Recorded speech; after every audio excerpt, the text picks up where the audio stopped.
now 9:43 in the Fox 61 by Carrier Kitchen. What a new restaurant. It's not really new anymore. How long has it been around? About 3 years. Boy, okay, so that's not new. But I tell you what, in the 3 years, Carlson's Landing has taken the Connecticut River and just about all of Connecticut by storm. Right in beautiful Essex, one of my favorite towns.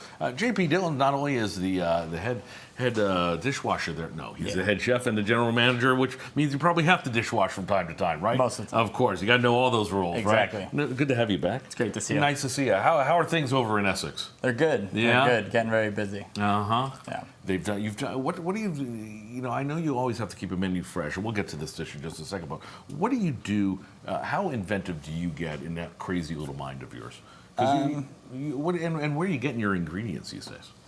So these days we're actually looking at going more sustainable. So we're really shopping around to more local farms and more like sustainable seafood Always areas. love the support, right? Yeah. So, okay, good. You fishing right there on the Connecticut River?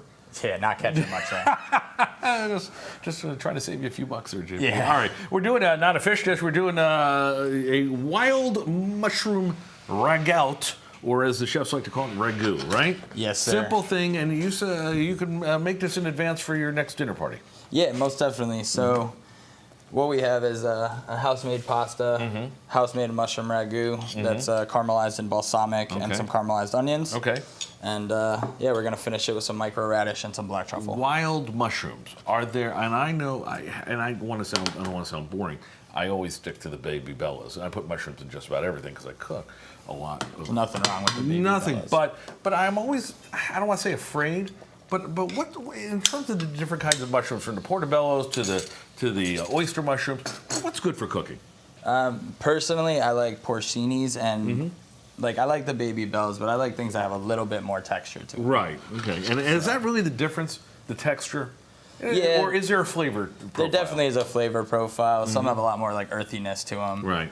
In this dish, I wanted a lot of earthiness. So. Okay. So you went with porcinis. Yep. Okay. Now you know. I know my different mushrooms now.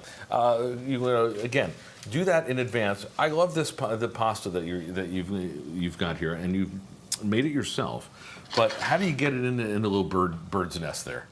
So right after we cut it, we just ball it up so that way it can like kind of harden. Hand me one of these. I want them to see.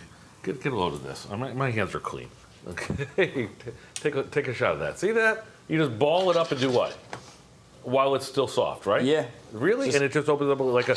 All right, take it. So it dries into a nice little order. So when you're cooking it for dinner, you don't have to worry about it. And it just goes in. So that's an individual serving right there. Exactly. That's a great idea. You know, I just, again, dumb dad here cooking for kids, and just spaghetti into the water. That's it. Yeah. Well, when you have to cook for 200 people a day, you want to make it a little more organized.